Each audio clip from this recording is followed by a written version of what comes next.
gathered here to commemorate the life and legacy and also the immense contribution of Dr. Said Mohammed. So we are honored to welcome the granddaughter of Dr. Hussain Nainar here. This is actually a respect that we are showing towards the great life of a great human being, Dr. Hussain Nainar. Dr. Said Mohammed Nainar's intellectual field of history and culture. I'm sure that his deep research and writings will serve as a beacon of knowledge for students, scholars, and wider academic community. I hope this memorial lecture is a humble tribute to Dr. Hussain Nainar. The lecture will be delivered by granddaughter of Dr. Hussain Nainar here, as she is a senior journalist. She is now working with the Hindu newspaper, and she constantly writes. And she has created a website for popularizing the work and the legacy of Dr. Hussain Nainar. We are really privileged to have you here, ma'am, because all the way she came from Trichy by driving with her sister to participate in this lecture. So we are really privileged to have you here today morning. On behalf of the entire Farouk College fraternity, Other Books Calicut and PG Research and Department of History, I extend a warm welcome to you, ma'am.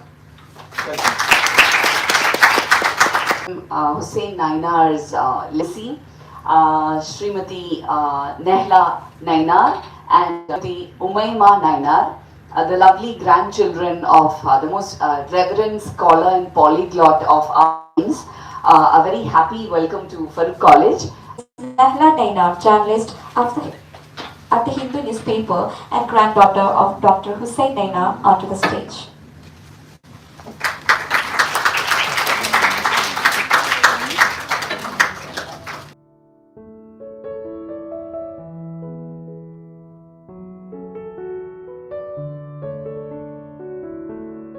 Drove over from Tirchi, Tamil Nadu to your beautiful city, Calicut, and we arrived last night at 9 o'clock. So the reason why we are here is, of course, my grandfather, Dr. Syed Mohammed Hussain Nainar, and I think it's a great privilege to talk about this person, even though I have never met him. I didn't have the fortune of meeting him. But we have a lot of stories to share within the family. I'm just happy that this is happening in the 125th birth anniversary year of Dr. Nainar. And I'm very happy to see the turnout from so many young faces, young minds. One of the reasons why I am a journalist today is Dr. Hussain Nainar, because among the many professions that he followed, passions more than professions, was printing. He ran his own printing press with his elder brother, Syed Qadir Mohammed Nainar, and they set up the Nuri printing press, which had a newspaper for 2 years called Swadandira Nadu in 1947. Unfortunately, it didn't do well. It ran up a lot of debts, but the printing press stayed in the family. And for quite a while, everything you see about my grandfather would be related to this printing press, many of the documents. It also printed Arabic magazine for the government of India as well. So before we start, I think I would like to acknowledge formally our gratitude. My father, Syed Mohammed Munawwar Nainar, is to be credited with keeping together all these documents. We used to get a little irritated with the way he holds on to all the old papers. And he never found the time to do the filing himself. So recently, 2 years ago, we had a termite infestation at home in Salem. And that's when we realized how, valuable it is and how transient life is. We always think there is time to do these things, but we never take the time out. So for the past 2 years, my mother, my sister, and I have been engaged in sorting out through these papers, almost 10,000 documents, letters, manuscripts, printed versions, also maps, A lot of things were already decades old when my grandfather was alive. I'm not sure why he held on to them. Could be he was planning a documentary, or he was planning to use it for his autobiography, I suppose, because he passed away in service. He never stopped working, and all the institutions he served were public institutions. And these books that we all speak so proudly about today, Tuhfatul Mujahideen, Arab geographers' knowledge of southern India, and over 20 publications for the University of Madras, none of them made him a profit. If you see there, 1 rupee, 2 rupees, and nothing is going to come to the author, which is a big change how it happens today. A person doing history today has a lot of exposure to material that is not monitored, that doesn't have quality control. But these texts, these classics, they still do well, they're still respected because of the meticulous attention to detail, which is what we should also pick up from people like Dr. Nainar. So before we start about Dr. Nainar, perhaps we should look at his teachers. He was a student, and this is all verified information. I have been, since I started doing the website, I took the time out. We found an 8-page biodata typed by him in 1960s, and where he has detailed everything from his school days till the very end, the end of his service in Indonesia. So it says that he was a student of Allama Abdul Aziz Al-Maimani, who was the first non-European reader to be appointed at the Aligarh Muslim University in 1927. And it's mentioned in a publication in the university that Dr. Hussain Nainar was one of his best students. Similarly, Arthur Stanley Tritton, he was a British Arabist. He again is known for his mastery over Arabic language teaching. So these two gentlemen were known, though they are foreigners, their textbooks are used by Arabs to learn Arabic. It's that quality. So you can imagine what kind of a student Dr. Hussain would have been, to have interacted, to have learned from them, to have further brought his learning to a new generation of learners. Also, he was guided in his PhD thesis by 3 eminent people, and foremost among whom is Sir Hamilton A.R. Gibb. For those who study history, perhaps you are familiar with his mastery over Islamic studies. And he has worked in School of Oriental Studies and also at the Harvard University. So these are people of world-class standing. And one may wonder, how does a man born in a temple town of Palni, how does he, become so distinguished that he's interacting with the known names of the day? And his life has been absolutely stunning. He has lived through 2 world wars. He has seen a change of government. He's worked as a government scholar after independence. And I don't think he was expecting to pass away. So everything was left in medias res. It was all, the last we have noted correspondence from him is rent payment at Tirupati, where he was working as an Arabic lecturer in the Sri Venkateshwara University. The landlord has given back the money because the tenant has passed away. That's the last correspondence from his side. Since it was not planned, in a way it's a blessing, because we get to see a microcosm of his life in the final days as well. Most of it is now oral. He was very sick. He had liver failure. He had never visited hospitals as such, and he spent just 10 days in hospital in Chennai, and he passed away. So it was a very quick, unexpected end to a brilliant life. But he has left enough material for even, I think, 2 to 3 generations of students to ponder over, to admire, to also emulate in many ways. So today's text that was re-released is a bilingual edition with Arabic and English side by side.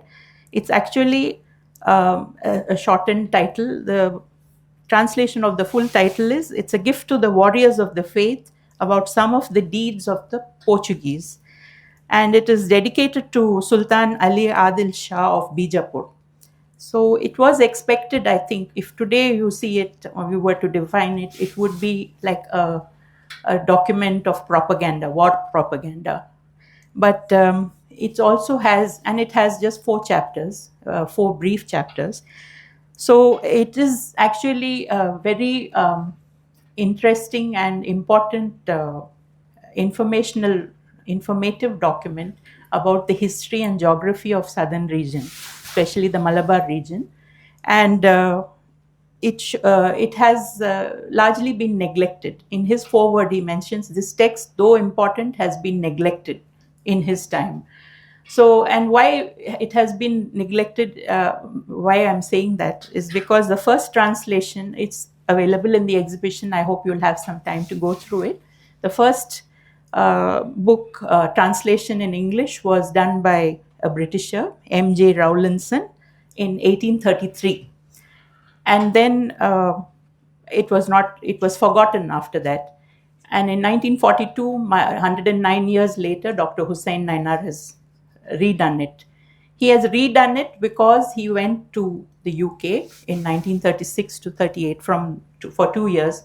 He discovered there that the text has a lot of inaccuracies with regard to the Quranic references, the hadith, the important Islamic parts are missing, and also the place names are wrong because Arab geographers did not bother about linguistics or syntax. They would just write or record whatever they could pronounce. So because his subject was Arab geographers' knowledge of India, he went into this as well. He went to the British libraries, found out the real text and found out the mistakes in the available text and decided to redo it. So the Madras University came out with this in 1942. That was the published book. Again, that is also available. There are 3 versions of the Tohfat available at the exhibition today. If you have time, please do go and take a look. And so why, no, you may wonder why nobody has bothered to redo it now. It's because the current translation made in 1942 is good enough. It's so good that you don't need any more translations. You don't need any more rectifications. So it also implies that a scholar today must not just work for a degree, must not just work for recognition. He must work to see that his work is world class and it has some value beyond his lifetime and beyond the document's history. You should have, otherwise we are living in such a technological age that you can recreate your history. You see, there are textbooks now which insist that there were no Mughals in the history of India. So we have come to that age, sad to say. And we must counter this with people like the research of people like Dr. Hussain Nainar. The other thing he has always insisted is that the history of India is, rightly or wrongly, always seen from a North Indian perspective. This point he makes in the 1952 Indian History Congress. Very unusual for a language professor to be asked to be a presidential address maker for, he's a presidential speaker at the Indian History Congress in 1952. Again, that booklet is also available at the exhibition. Please do take a look. And in that, he mentions that the history of India has always been seen from a North Indian perspective, from a perspective of a conqueror, Islam coming to India through conquerors, and violence. But in the South, as he tries to prove, there have been the religion, the people, Arabs, Arabic has been accepted in South India much before the coming of Islam. So he has written a book about, a monograph about Arabic loanwords in Tamil. And he traces successfully how it is Arabic has been present in Tamil even before the coming of Islam. And also he mentions that the Hindu rulers and the other rulers, religion rulers, were always very friendly and compassionate in the south towards facilitating the spread of Islam. They helped to bring, places of worship, Muslim community settlements. There was always a kind of amity between all communities. There was a harmony. These aspects, he says, are being ignored because we all want to show perhaps Islam in a bad light. But that doesn't happen. People don't accept a faith, at gunpoint. It's not, I don't think it's always true. So this work of his shows that you don't have one version of history. There are many versions, and it would be best to take the most accurate version. And for accuracy, you have to know more than one language. So I don't know how many people know this, but Dr. Hussain worked with at least 12 languages. He knew 4 or 5 very fluently, and he learnt on the go. He was still learning till the 1960s. He had learnt Bahasa Indonesia. He was a full-time lecturer in Indonesia before coming back to India. So languages was his passion. And nowadays I see a lot of people in India are very fond of, proficiency in one language or asserting their identity, communal identity, city's identity through the language they speak. That's all very good. That's good. But if you want to reach out to the world and if you want to reach out to other people within India, you need to know their language as well. So don't shut yourself into a ghetto. You have to break out of that ghetto mentality. Try and learn the best of things from the other communities. Try and teach the other communities the best of what you have.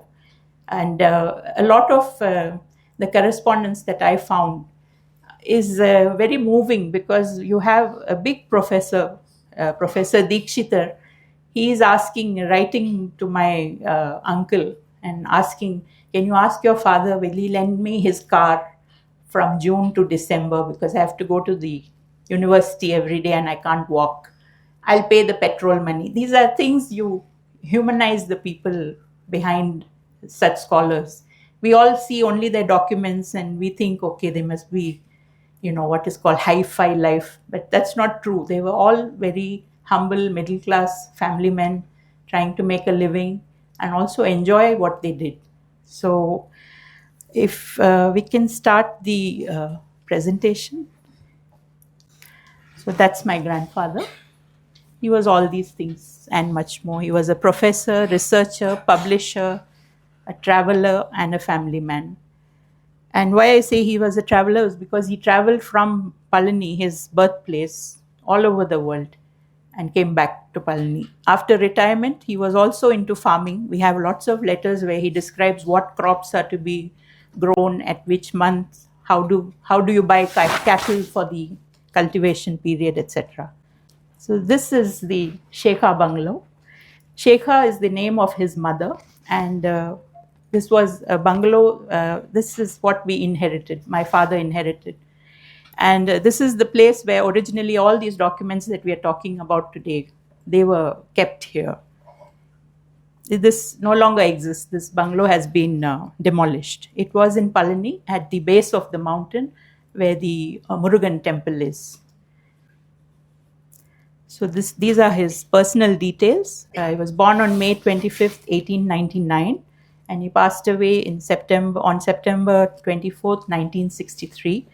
His parents are N. Syed Bawa Rautar, who was also a local councillor type of person, panchayat leader type, and his mother, Sheikha Amal. His native place is Palani, Madurai district, and he has family and matrimonial links in Bodinaikanur, Ayakudi, and Vattalakundu. And his siblings are Syed Kadir Muhammad Nainar, who is also very well known in Tamil Nadu, especially in the legal circles. He was a former district judge and public prosecutor. And they had 3 sisters, Fatima, Pirama, and Rasul. So he married Aisha Bibi Nainar, that's my grandmother, of Vattalakundu. That's at the base of the Kodaikanal hill station. And the couple had 5 children. Of them, only my father is the sole surviving child. He's the fourth child. So my father is S.M. Munawwar Nainar. He is a retired academic. And our story is very closely linked because he made my father study Arabic.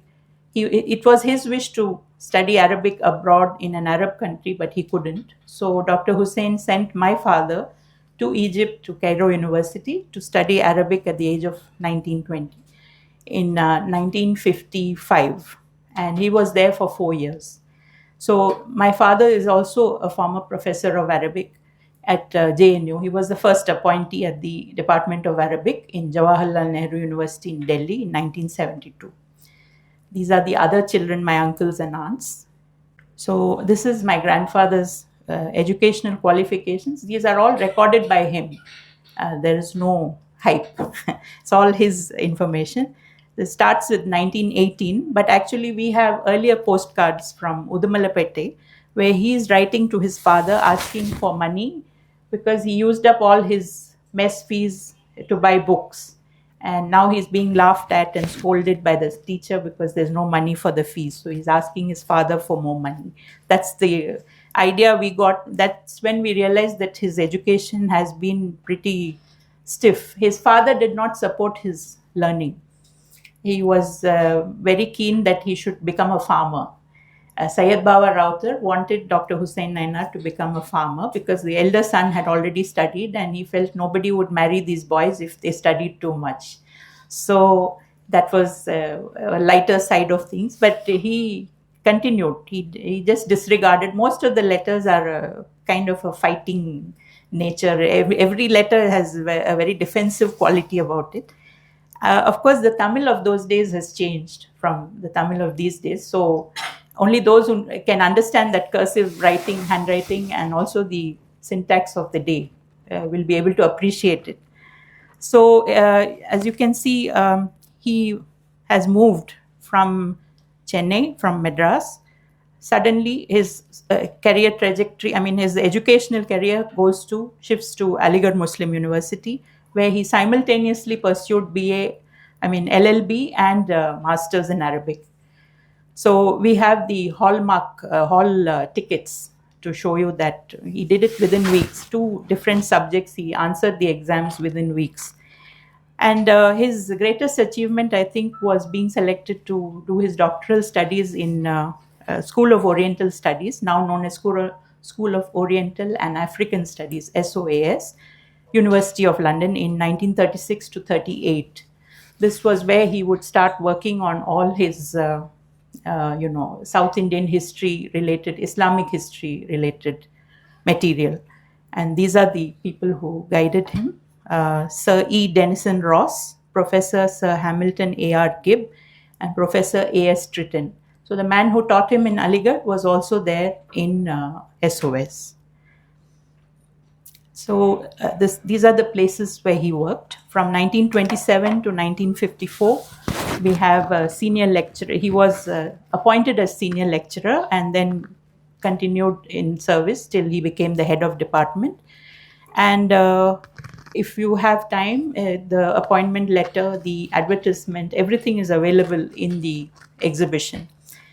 From 1953 to 1955, he was a research scholar to Indonesia on behalf of Indian Council for Cultural Relations, Government of India. And for this, he has been extensively corresponding with Mr. Humayun Kabir. And also Maulana Azad has been guiding this appointment. We can see through the correspondence. I have not brought everything here because it's a bit overwhelming to see such an overachieving person. People get tired, So, and some of the correspondence is on onion skin paper, so it tends to crumble. So I have not transported that here. He also stayed on. What we found out in the letters is the government gave him a grant only for 2 years. But he writes back saying that I don't feel I've done justice to my studies, so I will stay on here at my own expense and complete the study and give it to you. And that's what he did. And that booklet is there as well in the exhibition. Plus, he also was working as a teacher there at the Government Institute of Islamic Studies in Jogjakarta. And then 1961 to 63, he came back to India, and he, after a brief stint in All India Radio Indonesia section, he joined the Tirupati University. So this is briefly his career and stuff. I mean, things that we think we know, but we don't, because it's not been recorded properly. These are the list, a brief abbreviated list of his publications. Sources of the History of Nawabs of Carnatic, 5 volumes, for which he used Persian records and some Tamil documents. The Mujahideen for this region, they define our Tamil country in a beautiful way, and a lot of Persian documents and tribute documents are essentially written with a lot of hyperbole. There's a lot of hype written. Usually, when you dedicate a document to a king or a rich patron of arts, there's a significant amount of praise that goes into the sponsor first. So a translator has to be intelligent enough to decipher what is needed for the person to read and find out accurate information. So the first one, he was an editor over a group of scholars overseeing all these documents. Three documents were consulted and 5 books were produced. All those 5 volumes are available at the exhibition today. Then I have a copy of the Arab geographer's knowledge of southern India as he submitted it from the SOAS website. And you can see that because typewriters were only in English in those days, he has filled in all the foreign words by hand. That big book, 4 times. He has submitted 4 copies, for which we have the receipts also. Then there are many monographs besides Tuhfatul Mujahideen. There is Java is noticed by the Arab geographers, Hindi, High Hindi, Dakhni, Urdu, and Hindustani. He was also often sought after for setting Urdu exam papers. And the Urdu Teachers Association of South India has written to him asking him to make the Urdu standard a little lower, because students in South India don't have that much exposure to high Urdu. So that was the standard of his work. And then his passion project was Sida Kadi. Sida Kadi is Sheikh Abdul Qadir, and he was a vassal of the Ramnad kingdom. And if you go to the Hindu.com, you can see my article on it based on my grandfather's work. He was a very rich, what is known as a merchant prince, and he was a kingmaker. Among the first South Indian business magnates to do trading with the British East India Company. And for this, my grandfather used correspondence from the company to trace his origins, and also did field research on his own to find out his antecedents. So that book is no longer in print, and it's always sought after because it's got, like Tuhfat, it has a lot of important geographical and historical detail which has vanished over time. Islamic State and Non-Muslims, Life of the Prophet Muhammad in Tamil, again that is Sira Puranam, that I have shown in the exhibition. More details are available there. And then that biographical sketches of Tamil Muslim poets, I have not been able to trace the manuscript. I'm hoping it will turn up eventually. Arabic and Persian words in the Tamil language, that also was one of his pet projects, because he was very fond of language, and his writing in Tamil is very powerful. So it was not like he only did one and left the rest to just a middle level. He was proficient in most whatever he took up. So Tamil was his mother tongue. Besides English, he knew Arabic, Persian, Urdu, Malayalam, and he could read and understand French and Dutch. During his stay in Indonesia since May 1958, he learnt Malayan and Bahasa Indonesia. He could speak Bahasa Indonesia and was part of All India Radio's India's Indonesian section in 1960. So you can see the scope of his scholarship. He picked up these languages mainly for his research. In addition to all these, he also knew Aramaic and Hebrew. I have found his textbooks. He learnt it from Mr. Tritton in his Aligarh days. So these are some photographs maybe you would like to see. These are from Madras University. He's standing there. This is his last picture. This also we found just by the way. The university had sent a letter of condolence. We found it very recently, and that's him sitting in the middle. Obviously, he's looking tired, so I think his health had begun to fail by that time. This is an early picture. My dad is seated third from left. So he's the little boy in sherwani and fez cap. So these are all my uncles and aunts and my father's siblings. So they each had 5 children. This youngest boy, this side, passed away at the age of 19. He was supposed to be brilliant, Ibrahim. He was one of. We have some books of his. It shows that he was Kader Nainar's eldest son. He passed away, and all the correspondence related to his demise is very sad. I mean, very sad to read. It's all in English between the brothers. This is grandfather in Indonesia. He conducted a wide-ranging tour. I have photographs, but I have not brought it to the exhibition.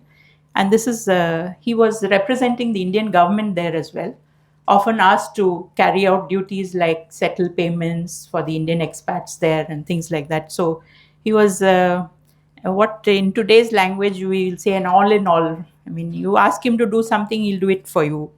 If he can, he will. These are one of the 3 passports. This is his earliest passports we found. It's a British Indian passport. His name has been erased due to age.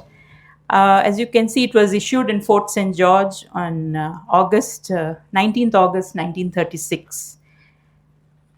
And he was quite a tall person, 5 and 11 and a half, almost a 6-footer.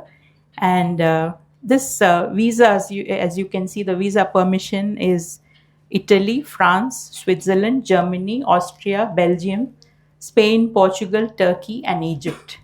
So in this, from the documents we have, he has visited most. I don't know about Austria or Belgium, but the other places he has collected information.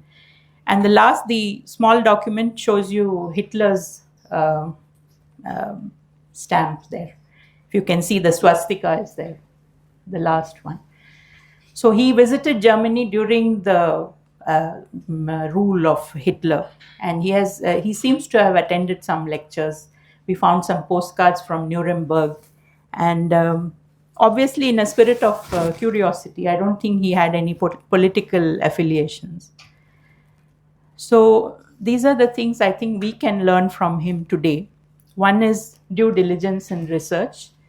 We often now find it very easy to just do a Wikipedia, do a Google, and decide our opinions immediately.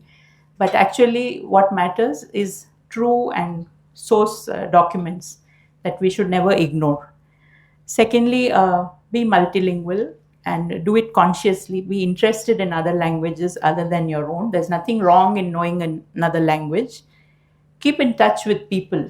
I think I don't want to lecture people, but we all are too attached to our phones these days. Try writing to them. You will see you are creating documents. Now you have a website also. But these are all electronic documents. These documents that I have, when they tear up or they fall apart, it feels like your heart is breaking because, somebody's taken the time out to put pen and paper together and bring their feelings out, which is not possible electronically. You can keep erasing and rewriting.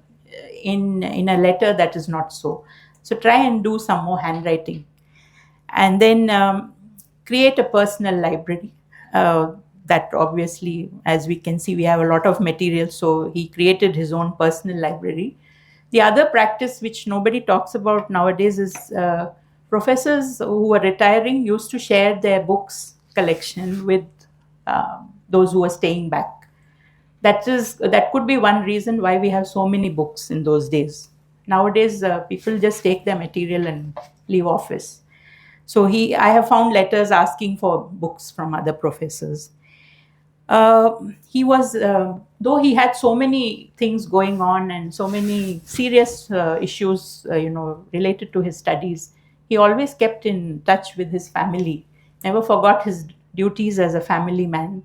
And he was always planning, and he, in fact, waited for my father to graduate, took him to Bombay, took him to Delhi, got him his first audition as a staff artist in All India Radio Arabic Service, and then got him his first job as a lecturer, part-time lecturer in AMU and Delhi University. A lot of things he did, which he didn't have to. I mean, he today's parents may just send their children and wait to see the results. Now he took a personal interest in every child, especially my father, who was a very weak student academically. For a very long time, it was Arabic that made him blossom, and he never forgets his father. Every day we talk about just that. And taking time to appreciate the finer things in life. So, along with all the serious correspondence, we also have bills, 3-4 sets of crockery from Staffordshire, a lot of wooden furniture. We inherited some 20 wooden benches and chairs, tables, clocks, grandfather clocks. These, you could call him a hoarder, but I think the families were so big you needed all this furniture.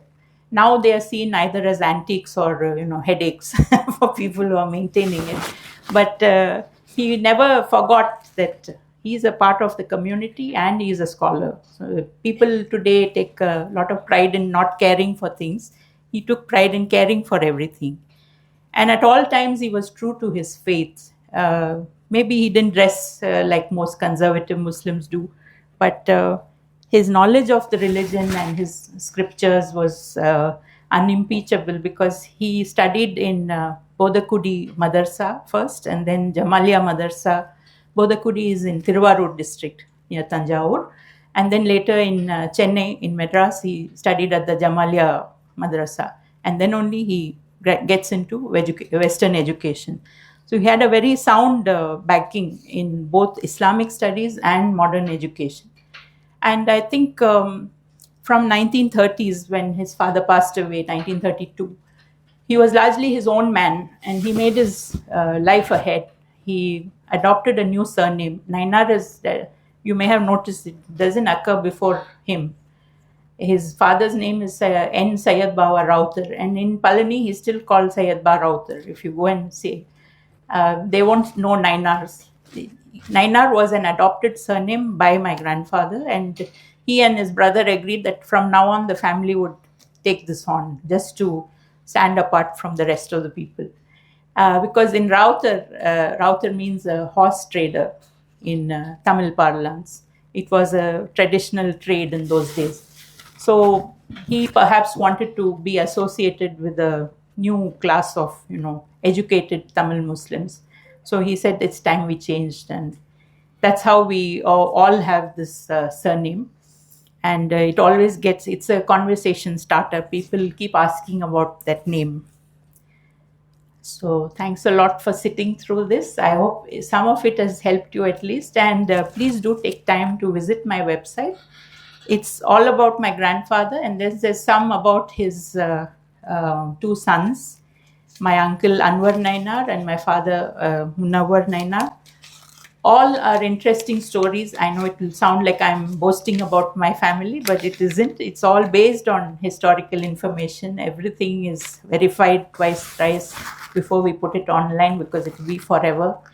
And what I want you as children, whatever religion you come from, try and keep an open mind. Everybody has their own good and bad points. Everybody has their own good days and bad days. And these days, people are trying to polarize communities, trying to prove their superiority over one another. I would advise you, I would also urge you not to fall for these things. Everyone has a place in this world. Everyone, the Creator has an objective for them. That's why He is God, He is Allah. So it has been really nice talking to all of you.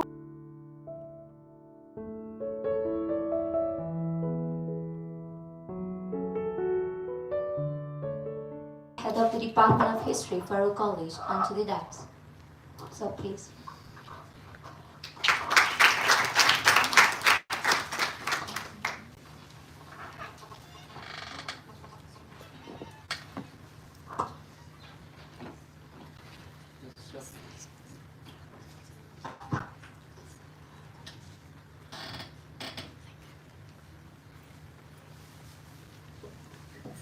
Good afternoon. I was just thinking about saying you good morning, but it's the now it's noon and after. Actually, our college and the Department of History and those who are gathered here have been honored with the presence of granddaughters of Sayyid Muhammad Hussain Nainar, because all those who are sitting here in this audience, I think, are students of history. Students of history of South India are greatly owed to Sayyid Muhammad Hussain Nainar on account of his sincere service in rendering highly valuable sources of the history of South India, and thereby contributing to the intellectual realm of our country. I was listening to the speech of Ms. Nala. After the presentation, she said in some words she conveyed many ideas. I was thinking that though Naila was speaking to us, it was SMS Nainar, because Nainar was an intellectual of our country of a very difficult time, and with a difficult self. So you see, when he was studying, when he was working, he was studying and working when India was fighting to get off itself from the yoke of the colonial rule. And at that time, we all know there are a lot of discussions with respect to the nationalism and national movement in India, where a lot of problem was coming up. To think about abruptly, think about 1947. India was free, and there was the most unfortunate division of the country as India and Pakistan. That was a political ambience when the entire mindscape of India, I may say, was discussing about who was responsible for the division of India, and was it essential or not, and what are those factors that led to the partition. And at the same time, there was an important issue as far as the Muslim intellectuals were concerned. It was there at Aligarh Muslim University, it was there in Delhi, it was there in South India also. Actually, when she was talking about her grandfather's contribution, I was thinking about two chords that we have really got united to Miss Nada. One was that our college was established in 1948. 1948, think about the year. Immediately after the year of the independence of India.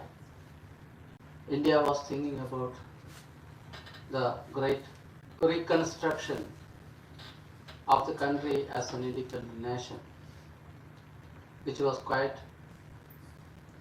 problematic as well as challenging. We must have to develop ourselves as a multicultural polity, a multicultural country where all must be living in harmony. That was the most important challenge that was facing by our country at that point of time. There was one section who directed towards Muslims in general of our country, who are all responsible for the partition of India. Only a microscopic minority, of course. And at the same time, there was others who believed that partition was an essential, unavoidable thing for the maintenance of goodwill of the people of both areas of the erstwhile India. So at this point, what I was telling was that at this point, intellectuals of the sort of SMS Nainar, they were really revealing that it is possible for different communities, including Hindus and Muslims, to live together in full harmony and develop our country into a greatest nation. So that message he gave through his work. You see, he was a Muslim, he was an Arabic professor, he had also mastery over other languages such as Tamil, Malayalam, Hindi, and English, and many other languages, as it is said. So, drawing from all these languages, a language is not simply a language. A language is really a representation of a life world, or representation of cultural life world. So, drawing from all these languages, he was able to communicate with the people around, and especially the Muslims of the South India, that it is possible for us to live together with all others, irrespective of their religion or region or something like that, in a modern democratic country, drawing from the sources of the different cultures. So that is represented through his work. You see, take the example for example, he was writing. Just take the Tuhfatul Mujahideen. When I first went through the rendition of Tuhfatul Mujahideen, I found that this principle, the principle that different communities can live together in our nation, is really inscribed in the rendering of the Tuhfatul Mujahideen that he made. That is his contribution, if I turn for that translation. That is very well there in between the line. So that is why he was quite problematic when he saw the rendering of the Raul and Son. So, but he rendered it in that way. See, he was talking about jihad. Jihad is a very problematic kind of word nowadays. Jihad. So what is jihad is very important to inquire into. So how he presented the jihad in a particular historical context is very important. One must read that book and understand how he found jihad. Jihad is very interesting thing also. See, we can see മലയാളത്തിൽ പറയുകയാണെങ്കിൽ it was in 1990 T K ഹംസാക്ക ഇലക്ഷനിൽ മത്സരിക്കുന്ന സമയത്ത് അദ്ദേഹം E Ahmed സാഹിബിനെതിരെ മത്സരിക്കുന്ന സമയത്ത് അദ്ദേഹം പറയുന്നുണ്ട്, ഇത് എന്താ പറയുക, അദ്ദേഹം മത്സരത്തിൻ്റെ സമയത്ത് പറഞ്ഞു, ഞാൻ നടത്തുന്ന ഒരു ജിഹാദാണെന്ന് പറയും. ജിഹാദ് ഇസ് എ ജിഹാദ് എന്ന് പറയുന്നത് ഒരു രസകരമായ സംഭവം. അഗെയിൻ നിങ്ങൾ അൽ-അമീൻ എടുത്തു നോക്കിക്കഴിഞ്ഞാൽ സിവിൽ ഡിസൊബീഡിയൻസ് മൂവ്മെൻറ്റിനെ കുറിച്ച് അദ്ദേഹം എഴുതിയ ലേഖനത്തിൽ അദ്ദേഹം പറയുന്നത് വെച്ചാൽ ഇത് പിന്നെ ഈ ബ്രിട്ടീഷ് കാർക്കെതിരെ നടത്തുന്ന ഏറ്റവും വലിയ ജിഹാദാണെന്ന് പറയും. ഇവിടൊക്കെ നമ്മൾ മനസ്സിലാക്കുന്നത് ജിഹാദ് എന്ന് കേൾക്കുമ്പോൾ നമ്മൾ അതിനെ it should be understood with in the context. Jihad, if there is a mention of jihad, jihads are to be understood in the context. Jihad is a word that can be used at a time when people facing very difficult situation to get over through life. In general, it may be life itself, it may be an election, it may be a defending of our existence. It may be a kind of intellectual endeavor.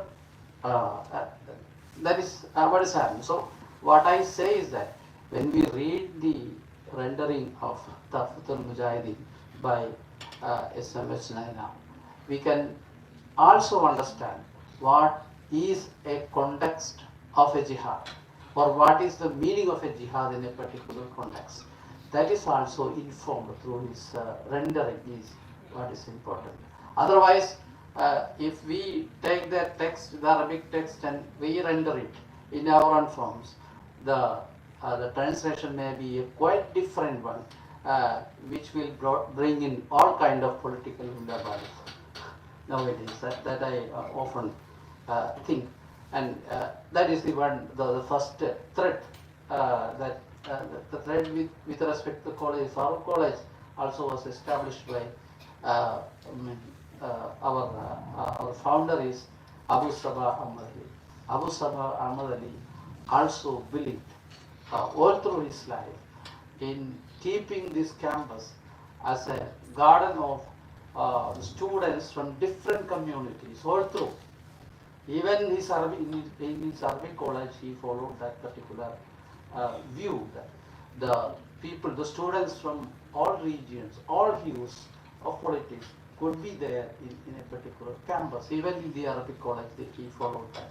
So, what is important is that a difficult time when the people of India was trying to reconstruct India in a new way. Sayyid Muhammad Hussain Nainar was contributing through his intellectual pursuit a very modern and progressive idea of keeping the people live together through continuous communication, even though they belongs to different region and religion and sex and so on and so forth. That is his contribution on that. And another thing is that being the students of history, we saw that he was presiding over the 15th session of the annual session of Indian History Congress, and his presidential address is available in the exhibition. So we are all students of history.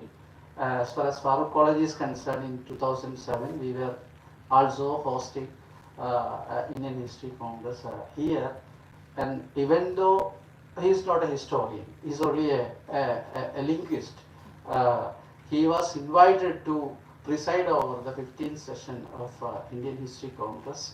Is a very historical statement to see how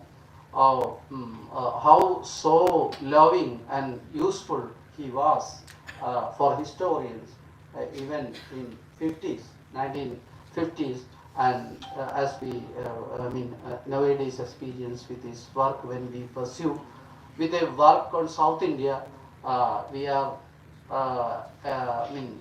not in a position to write about South India without consulting Arab geographers of knowledge of South India as well as Tufatul Mujahideen. That is the kind of influence that he had told upon. He had created as far as the world of historian and students of history are concerned. These two codes especially unite your presence here and we as the teachers and students of history here, and in this way I am so happy to be with you to felicitate this memorial lecture session, and also I am quite convincing that there is a lot of efforts that were taken by other books and Dr. Hussain to make this event a great one, along with my colleagues in the department. And I thought I took much more time than a talk on, felicitation talk is concerned. Again, thank you for keeping with me. Thank you. Thank you, sir. Now, with immense pleasure, I would like to invite Dr. Ausaf Ahsan, by profession medical doctor, managing editor of other books and alumni of Farouk College. Sir, please. Dear Professor Handali, Principal Swapna, beloved Nahla, Raima, Nisar, Anas, and also a couple of people who are sitting behind who was with me, who helped to happen this, that is Jalal and Naushad. Let me take a few minutes to Anwar, yes. So let me take this opportunity to speak a few minutes about what really happened with us in making this happen. I am no history academic, so I have nothing much to offer for you as far as history is concerned. But of course, I think what I am talking of also is history, because it is the history of publishing of Tuhfa and how it happened. I represent other books. From Calicut, we are a publisher. For the past 20 years, we have been publishing books on history, particularly subaltern history, and many more. I studied here in Farouk College in 1980 to 1985, did my +1, +2, and then BSc Physics here. So I am an alumni, and that is what is attaching, or connecting us both. And also, I would steal a moment to tell you that the building which principal is sitting now, that's the curved one, if you have noticed. The first building was the heritage building, which is behind it, and there was a discussion whether to demolish that building and construct another one, or maintain that building and then go for another one. My grandfather, then the chief engineer of Kerala, Kutyamu, he was a person instrumental to build a block which will block the view of the heritage building, but maintain the heritage building behind it. So you have both the buildings right now. So I think of him now when I stand in front of you and sit and talk with the principal, and it's a wonderful feeling, I should say. Rajagate also was designed. I'm not here to discuss about my grandpa, so. So the Tuhfa which you have in your hands now, or we just released now, is the third one, which I see. But I saw another 3 editions of Tuhfa before that, you can see there. When we thought of publishing books in Kerala, a friend of mine who called me yesterday too over phone And he said, I am 91-year-old, mind you, he said. He is 91. He resides in Malaysia, Kuala Lumpur. He is a publisher, and he is from Kerala, Haji Koya. He is a citizen of Malaysia. He told me, go publish books of your own history. Then I saw Tuhfa. Then we went to KM Bahauddin, who is no more now. He was a pro-vice chancellor of Aligarh University and was working in NIT previously in Cochin. From his collection, we could get it. We could get the book, the old one, and then we went for it. We went for end notes. Then I started searching for Nainar. Started searching for Nainar everywhere. Whomever I met, I asked them, who is this Muhammad Hussain Nainar? And I asked my uncle who was working in Qatar at that time, who used to write in English and read a lot in English. He said, there is a Nainar in Qatar. Perhaps I will try and ask him. That was Nehla's dad, Sayyid Munawar Nainar. So he asked him, and he said, Muhammad Hussain Nainar is my dad.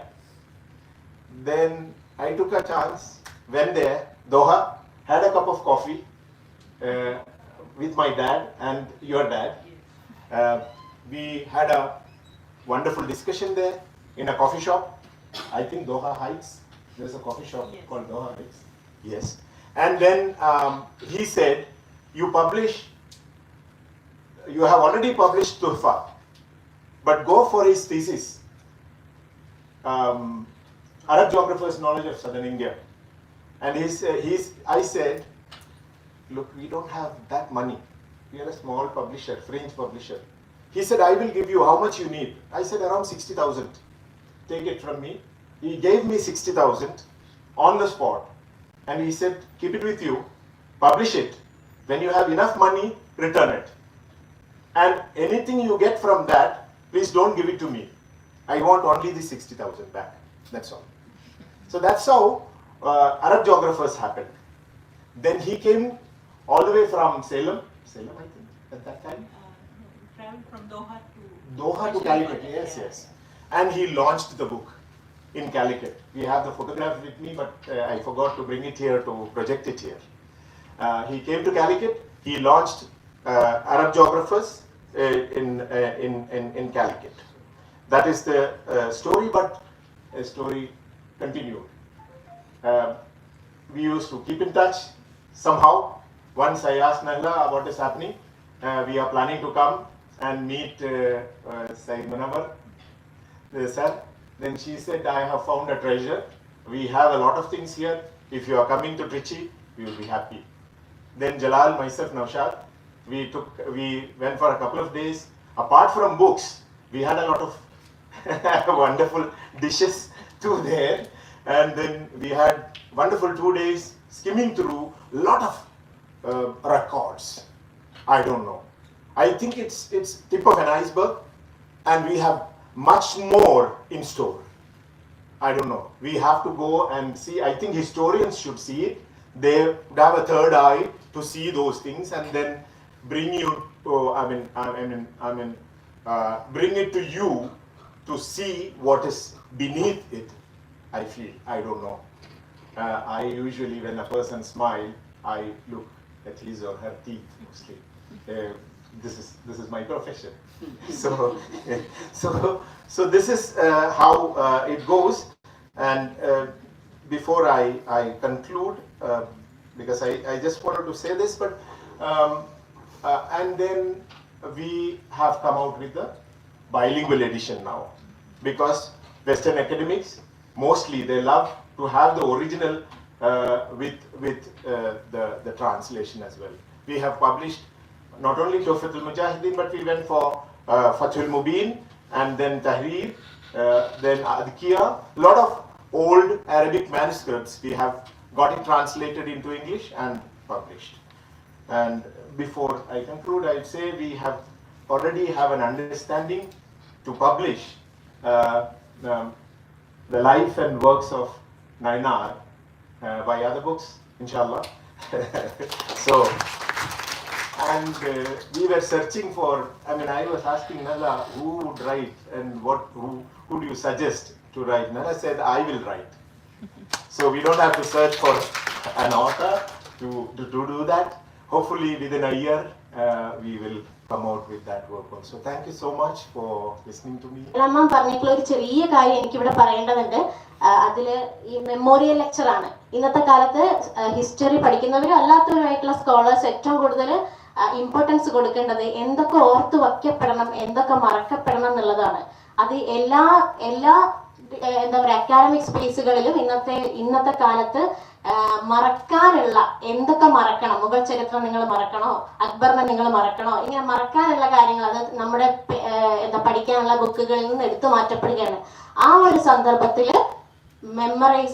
ഒരു memorial ലെക്ചറിന്റെ പ്രാധാന്യം എന്താന്നുള്ളത് ഇന്നത്തെ കാലത്ത് നമ്മൾ മനസ്സിലാക്കണം. ഇവിടെ വന്നിരിക്കുന്ന ഓരോ ആളുകളും ഈ ഹാൾ വിട്ടു പോകുന്ന സമയത്ത് എന്തിനാണ് മെമ്മോറിയൽ ലെക്ചർ നമ്മൾ നടത്തുന്നത്, എന്തൊക്കെ ഓർത്ത് വെക്കപ്പെടണം ഈ കാലത്ത് എന്നുള്ളതിന്റെ ഒരു ചെറിയൊരു അടിസ്ഥാനമായിട്ടുള്ള അറിവെങ്കിലും കൊണ്ടിട്ട് പുറത്തേക്ക് ഇറങ്ങുമെന്ന് അഭ്യർത്ഥിക്കുകയാണ്.